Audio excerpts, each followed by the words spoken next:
네, 안녕하십니까. 더불어민주당 보건복지위원회 의원, 국회의원 김윤입니다. 오늘 응급의료 체계 개편 관련 기자회견을 본격적으로 시작하기에 앞서 어제 있었던 사건에 대해서 먼저 좀 말씀을 드리고 기자회견을 시작하도록 하겠습니다. 어제 인천국제공항에서 외국인 임산부가 2시간 넘게 산부인과를 찾다가 구급차 안에서 아이를 출산한 일이 벌어졌습니다. 인천국제공항에서 임산부로 추정되는 외국인 A씨가 발견돼서 119 구급대가 근처에 있는 대학병원에 연락을 했는데 분만 환자를 받기 어렵다라는 답이 돌아왔고 인근에 있는 다른 병원들에 연락을 했는데 임신 주수가 확인돼야 진료를 할 수 있다는 답변을 받았다고 합니다. 그 결과 그 인근에 있는 대학병원 앞에서 대기를 하던 신고 접수 2시간 13분이 지난 후에 구급차에서 분만하는 일이 벌어졌습니다.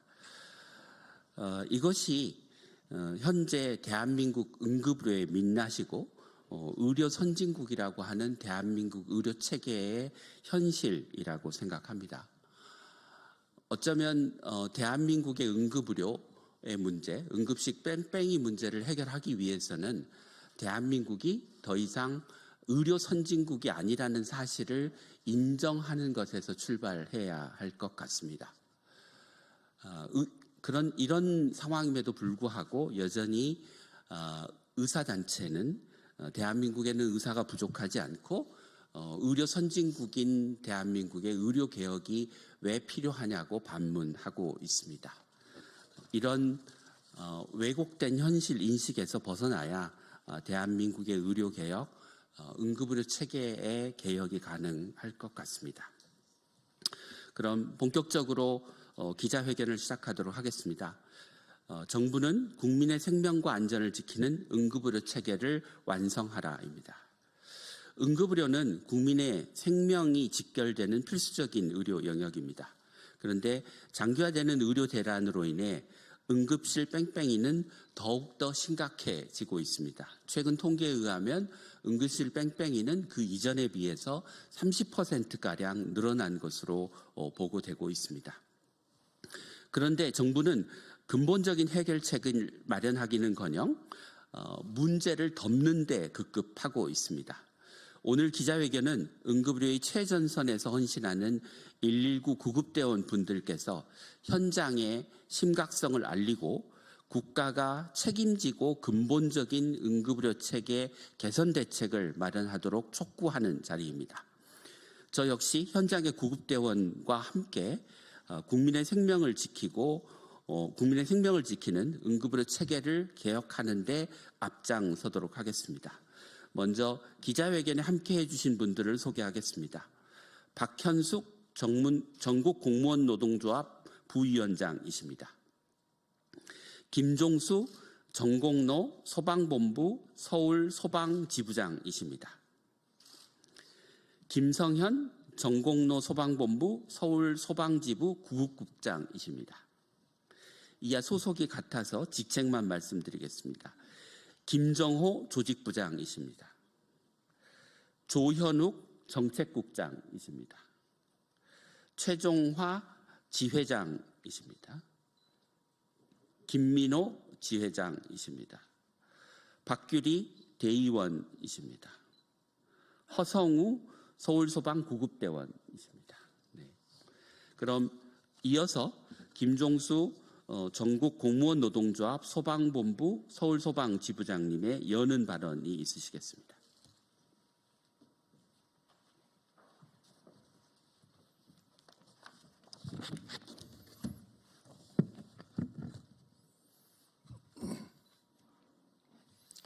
안녕하십니까. 저는 전국공무원노동조합 서울소방지부장 김종수입니다.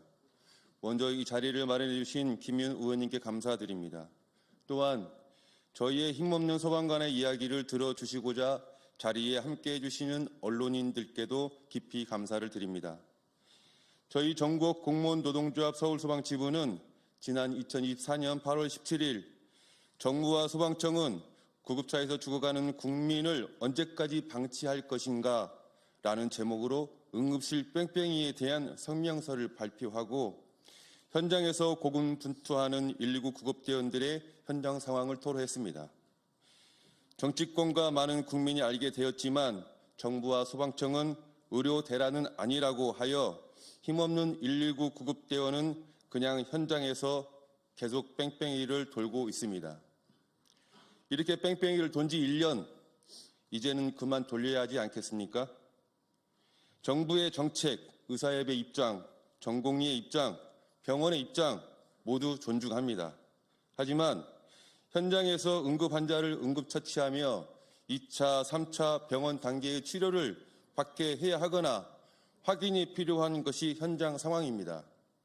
그럼에도 우리 구급대원은 1년이 지난 지금까지도 직접 병원에 전화를 걸며 응급 환자를 받아줄 곳을 찾아다니고 있습니다. 과연 이게 맞는 것일까요?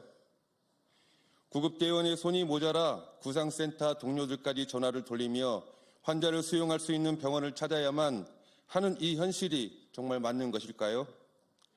이런 현실은 꼭 지난해 전공의의 이탈반의 문제는 아니었습니다. 언제부터인지 모르겠으나 코로나 전부터 우리 구급대원들은 병원에 먼저 전화해서 환자의 수용 가능 여부를 확인하면서 다녀야만 했습니다. 저희는 국민의 생명과 안전을 지키는 공무원이라는 119 구급대원이라는 작은 사명감이 있기에 코로나 상황에서도 의료 대란 상황에서도 묵묵히 국민을 위해 일해왔습니다. 하지만 이제 우리 구급대원들도 많이 지쳤고 사기는 떨어진 지 오래입니다. 사명감마저도 이제는 안간힘을 쓰며 찾아내야 하는 지경에 이르렀습니다. 이렇게 우리 구급대원은 참담하게 지난 시간을 보낼 수밖에 없었습니다. 힘든 시간을 보낸 것은 우리 구급대원들뿐만 아니라 능것 다 알고 있습니다. 응급실에서 사투를 벌이고 있는 응급의학 의사 선생님, 간호사, 모든 응급의료에 종사하는 의료인들은 모두 힘든 시간을 보내야만 했습니다. 이런 상황 속에서 피해의 몫은 오로지 국민들에게 돌아갔습니다. 어떻게 하면 이 문제를 해결할 수 있을까요? 비응급 환자도 있지만 응급 환자도 많이 있습니다. 병원에 이송하지 못하고 집으로 돌려보내야 하는 상황도 있었습니다. 제대로 병원에 이송되지 못해서 더 안 좋아지는 상황도 있었습니다. 정부에서는 이제서야 의대 정원을 고정하고 전공의들에게 돌아오라 하고 있지만 이탈해 있던 전공의는 돌아올 기미가 잘 보이지 않고 있습니다. 시스템은 엉망이 되었고 우리는 모두 자기 탓은 외면하고 있는 상황입니다. 생명을 살리는 응급의료는 중요합니다. 그 응급의료는 119 구급 현장에서부터 출발합니다. 그러므로 제대로 된 병원 단계의 치료를 받기 위한 이송 체계를 갖추는 것은 중요합니다. 우리는 새롭게 시스템을 재정비해야 합니다. 지금이라도 늦지 않았습니다. 지금의 시스템과 법의 규정을 정비해야 하며 정부와 의사협, 전공의, 응급의사협, 그리고 우리 소방은 다 같이 모여야 합니다. 정부는 119 구급대원이 정말 열심히 일할 수 있게 응급의료 체계를 정비하고 국민이 제대로 된 치료를 받을 수 있는 시스템을 만들어 주시기를 바랍니다. 감사합니다.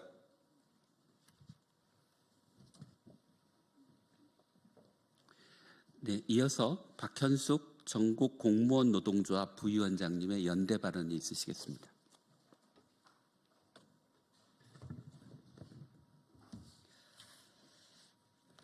감사합니다. 안녕하십니까. 전국 공무원 노동조합 부위원장 박현숙입니다. 응급실 뺑뺑이 언제까지 지속될 것인가. 먼저 이 자리에 함께해 주신 언론 노동자 분들께 감사드립니다. 언제부터인가 길거리에서 사이렌 소리가 들리면 저는 자꾸 불안해집니다. 저 구급차 속의 응급 환자는 제대로 된 치료를 할 수 있을까? 혹여 잘못되지 않을까? 환자가 잘못되면 구급대원들과 의료진들은 얼마나 큰 마음의 상처를 받을까? 22년, 23년 사이에 119 구급대가 환자를 재이송한 사례가 총 9,141건이라고 합니다. 거의 10,000명에 가까운 환자가 길바닥에서 골든타임을 허비하는 것입니다. 이와 같은 응급실 뺑뺑이가 생긴 이유는 무엇일까요? 소방청에 따르면 응급실을 운영할 수 있는 전문의가 부족한 것이 원인이라고 합니다. 하지만 꼭 그것만이 아니라고 생각합니다. 정부가 발표한 일방적인 의료정책, 윤석열 정부의 단순한 국면 전환용으로 발표했던 필수 과목 의사들이 사라지는 모순에 대한 근본적인 해결책 없이 단순히 의사 숫자만 눌리는 하나마나한 의사 정원안을 내놓은 것이 문제라고 생각합니다. 이 정책은 바로 의료 대란으로 이어졌으며 국민들과 많은 의료인에게 실망과 좌절을 안겨주었습니다. 병원 응급실에서는 환자가 이송되어 와도 치료할 의사가 부족하여 치료를 바로 할 수 없는 상황이 발생되었고 119 구급대원은 응급 환자에게 적절한 치료와 진료를 해줄 수 있는 병원을 찾지 못해 몇 시간씩 길거리에서 전화를 해야 하는 황당한 상황이 발생한 것입니다. 환자의 가족은 병원을 찾아 헤매는 이 현실에 망연자실했습니다. 환자, 가족, 구급대원, 의사 모두 불행하게 만들어버린 이 상황을 끝내야 합니다. 이 상황을 끝내기 위해서는 이제 우리 모두 나서야 합니다. 현장에서 제일 먼저 응급 환자를 만나는 것은 119 구급대원입니다. 그런데 응급의료 체계에서 제일 먼저 환자를 대면하는 119 구급대원을 외면하고 있습니다. 정부와 의사의 의정 갈등이 해결된다고 응급의료 체계가 해결되는 것이 아닙니다. 응급의료의 첫 시작은 바로 현장에서 묵묵히 일하고 있는 119 구급대원부터 시작되어야 합니다. 정부와 의협은 힘들고 지쳐있는 119 구급대원을 외면하지 마시기 바랍니다. 지금의 의료 대란 해결은 소방의 119 구급대원과 같이 이루어져야 합니다. 응급의료 체계의 개선, 현장 처치, 병원 수용률, 소방력 배치의 기준 변경 등은 곧 국민의 생명과 안전에 직결되는 문제입니다. 국민을 지켜내는 안전한 대한민국을 만들기 위해서는 더 이상 국민들이 실망하지 않도록 실질적인 의사 증원안을 포함한 근본적인 해결책을 조속히 마련해 주시고 더 이상 국민들이 좌절하지 않는 나라, 제대로 된 응급체계가 완성되어 있는 안전한 대한민국을 만들어 주시기 바랍니다. 감사합니다.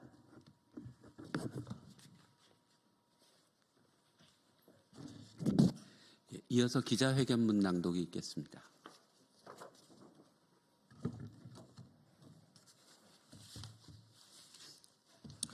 안녕하십니까. 저는 구급국장 김성현입니다. 현재 구급대원입니다.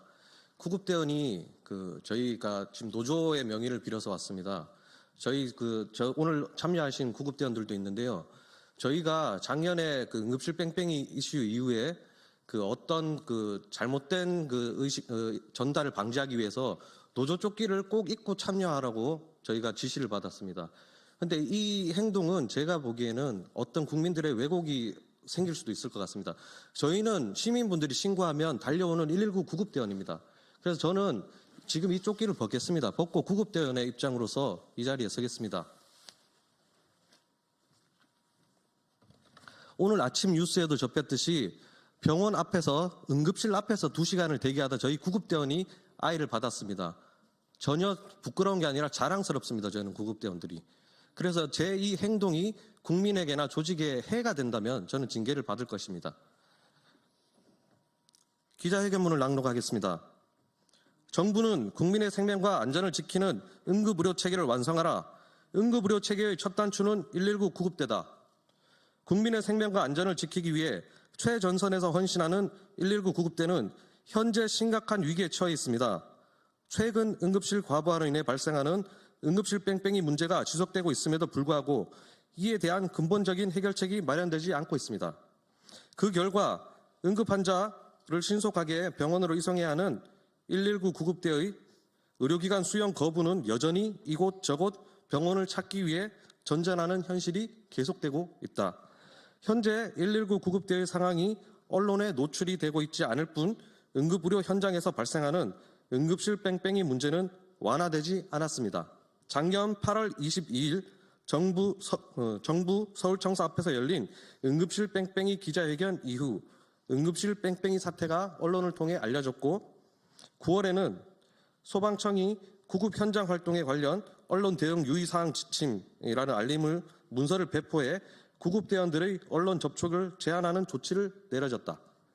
이로 인해 응급의료 현장의 실태가 국민에게 제대로 전달되지 못하고 있으며 대부분 병원과 응급실 의사들의 상황들만이 언론을 통해 보도되고 있다. 올해 2월 보도된 대구에서 이마 열상을 입은 환자가 병원을 찾지 못해 치료 시기를 놓쳐 사망한 사건, 3월 회식 후 귀가하던 남성이 낙상으로 머리를 다쳐 받아주는 병원이 없어 귀가 조치되었다가 결국 상태가 악화된 사건 등은 일부 사례에 불과하다. 현재 도심 지역의 119 구급대는 이러한 출동을 하루에도 여러 차례 경험하고 있다. 하지만 이러한 현실은 국민에게 충분히 알려지지 않고 있으며 응급 환자의 치료 지원에 대한 책임이 구급대에까지 전가되는 일이 발생하고 있다. 구급대원들은 많이 지쳐있고 환자를 적절한 병원으로 이송하지 못하는 상황이 반복되면서 큰 자괴감과 스트레스, 이제는 몸도 마음도 상처만 쌓여가고 있다. 응급처치 후 병원으로 이송하지 못하는 경우 구급활동 일치에 현장 처치라는 명목으로 마무리되고 있는 상황이 많아지고 있으며 병원 선정 문제로 인해 심신이 지쳐가고 있다. 더 심각한 문제는 이러한 환경이 지속되면서 구급대원들이 환자의 상태를 과소평가하는 경향이 점점 늘어나고 있다는 점이다. 병원 전 단계의 응급의료 시스템에서는 환자의 상태를 과대평가해야 하며 이를 위한 개선책이 시급한 상황이다. 가장 우려되는 점은 국가 재난을 담당하는 119 구급대의 현실적인 정책이나 법 개정 과정이 충분히 반영되지 않는다는 것이다.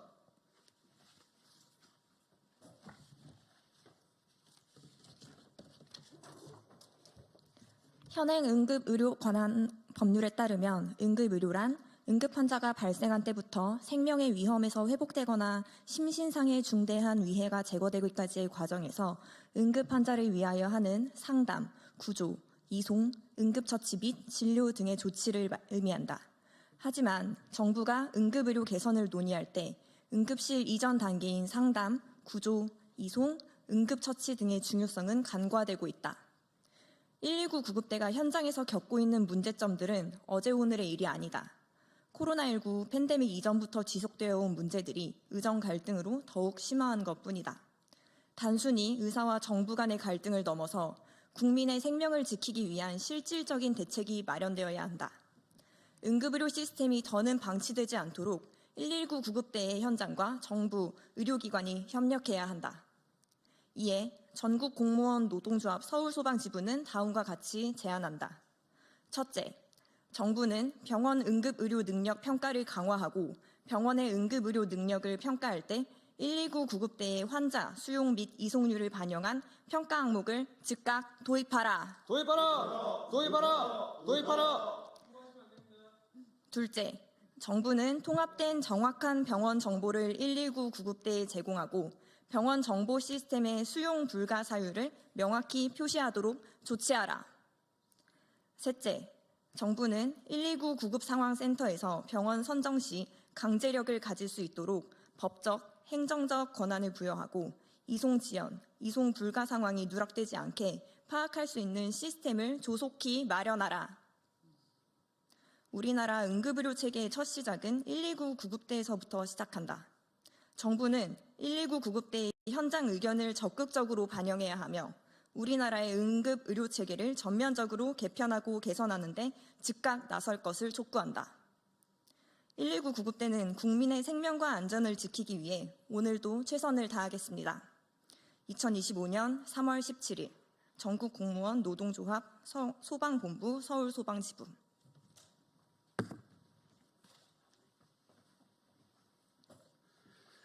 네, 중증 응급 환자의 응급실 뺑뺑이는 지금 이 순간에도 전국 곳곳에서 일어나고 있습니다.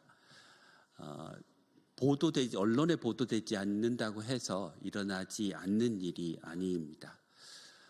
저희가 이런 응급실 뺑뺑이 문제의 근본적인 해결을 위한 토론회를 내일 전국 공무원 노조 소방지부와 함께 내일 오후 2시에 개최할 예정입니다. 내일 토론회에도 많은 관심을 가져주시면 감사하겠습니다. 감사합니다.